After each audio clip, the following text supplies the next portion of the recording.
ನಾವು ಹೇಳಿಕೊಡುತ್ತಿರುವ ಈ ವಶೀಕರಣ ತಂತ್ರವು ನೀವು ಯಾರನ್ನು ಬೇಕಾದರೂ ಸಹ ವಶೀಕರಣ ಮಾಡಬಹುದು. ಅದು ಹೇಗೆ ಮಾಡಬಹುದೆಂದು ನಾನು ಈ ವಿಡಿಯೋ ಮುಖಾಂತರ ನಿಮಗೆ ತಿಳಿಸಲು ಬಯಸುತ್ತೇನೆ. ಇದೊಂದು ಕಾಳಿಕಾ ದೇವಿಯ ವಶೀಕರಣ ಮಂತ್ರವಾಗಿದೆ. ಇದು ಒಂದು ಚಮತ್ಕಾರಿ ವಶೀಕರಣ. ಅದು ಹೇಳಿದರೆ ಸಾಕು, ಅವರು ನಿಮಗೆ ಬೇಗನೆ ವಶವಾಗುತ್ತಾರೆ.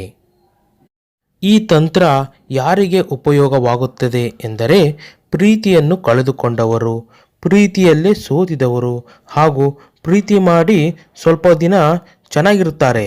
ಅವರು ನಿಮ್ಮನ್ನು ಯಾವುದೇ ಕಾರಣಗಳ ಇಲ್ಲದೆ ಬಿಟ್ಟು ಹೋಗುತ್ತಾರೆ.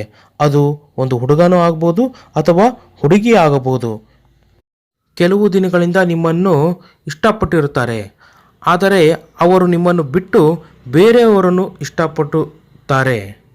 ಅಂತಹ ವ್ಯಕ್ತಿಗಳನ್ನು ನೀವು ಸಂಪೂರ್ಣವಾಗಿ ನಿಮ್ಮ ಕಂಟ್ರೋಲಲ್ಲಿ ಇಡಲು ಈ ವಶೀಕರಣ ತಂತ್ರವನ್ನು ಮಾಡಿದರೆ ಸಾಕು. ಈ ಒಂದು ಮಂತ್ರವನ್ನು ಹೇಳಿಕೊಡುತ್ತೇನೆ. ಇದೊಂದು ಕಾಳಿಕಾ ದೇವಿಯ ಮಂತ್ರವಾಗಿದೆ. ಈ ವಶೀಕರಣ ತಂತ್ರವು ಯಾರು ಬೇಕಾದರೂ ಸಹ ಮಾಡಬಹುದು. ಉದಾಹರಣೆಗೆ ಅತ್ತೆ ಮಾವ, ಅತ್ತೆ ಸೊಸೆ ಹಾಗೂ ಪ್ರತಿಯೊಬ್ಬರೂ ಸಹ. ಕೆಲವರು ಮಕ್ಕಳು ಮಾತು ಕೇಳದೇ ಇದ್ದರೆ, ಅವರು ದಾರಿ ತಪ್ಪಿದರೆ ಅಂಥವರು ಸಹ ಈ ತಂತ್ರವನ್ನು ಮಾಡಬಹುದು. ಈ ತಂತ್ರವನ್ನು ಮಾಡಿದರೆ ಅವರು ಸಂಪೂರ್ಣವಾಗಿ ನಿಮ್ಮ ಕಂಟ್ರೋಲಲ್ಲೇ ಇರುತ್ತಾರೆ. ಈ ಒಂದು ಮಂತ್ರವು ಅದ್ಭುತ, ಶಕ್ತಿಶಾಲಿ ಹಾಗೂ ಪ್ರಭಾವಶಾಲಿ.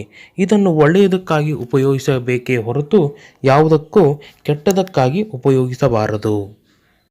ಅದಕ್ಕೂ ಮುಂಚೆ ನಮ್ಮ ಚಾನೆಲನ್ನು ಸಬ್ಸ್ಕ್ರೈಬ್ ಮಾಡಿ, ಲೈಕ್ ಮಾಡಿ ಹಾಗೂ ಶೇರ್ ಮಾಡಿ.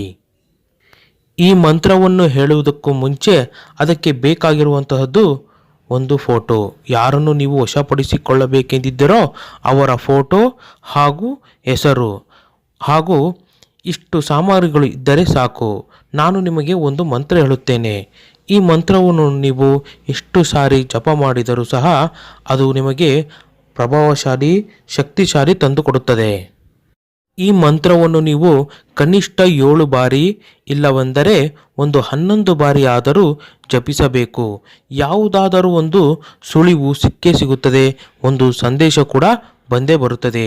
ಈ ಮಂತ್ರವನ್ನು ನಿಮಗೆ ಹೇಳುತ್ತೇನೆ, ಕೇಳಿ.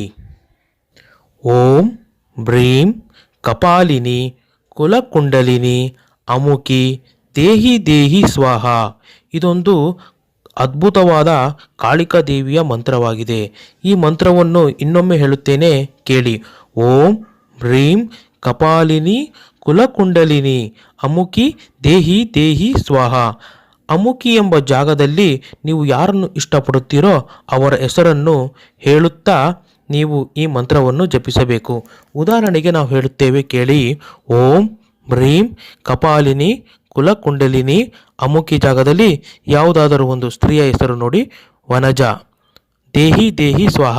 ಇನ್ನೊಮ್ಮೆ ಹೇಳುತ್ತೇನೆ, ಓಂ ಬ್ರೀಂ ಕಪಾಲಿನಿ ಕುಲಕುಂಡಲಿನಿ ವನಜಾ ದೇಹಿ ದೇಹಿ ಸ್ವಾಹ. ಈ ಮಂತ್ರವನ್ನು ನೀವು ಒಂದು ರಾತ್ರಿಯ ಸಮಯದಲ್ಲಿ ಹಾಗೂ 9:30ರಿಂದ 10:30 ಒಳಭಾಗದಲ್ಲಿ ಮಾಡಬೇಕು. ಈ ಮಂತ್ರವನ್ನು ಹೇಳುವಾಗ ನೀವು ಯಾರಿಗೂ ಹೇಳದೆ ಒಂದು ಗುಪ್ತ ಜಾಗದಲ್ಲಿ ಕುಳಿತುಕೊಂಡು ಈ ಮಂತ್ರವನ್ನು ಜಪಿಸಬೇಕು. ಈ ವಿಡಿಯೋ ನಿಮಗೆ ಇಷ್ಟವಾದರೆ ಲೈಕ್ ಮಾಡಿ, ಶೇರ್ ಮಾಡಿ ಹಾಗೂ ಕಮೆಂಟ್ ಮಾಡಿ.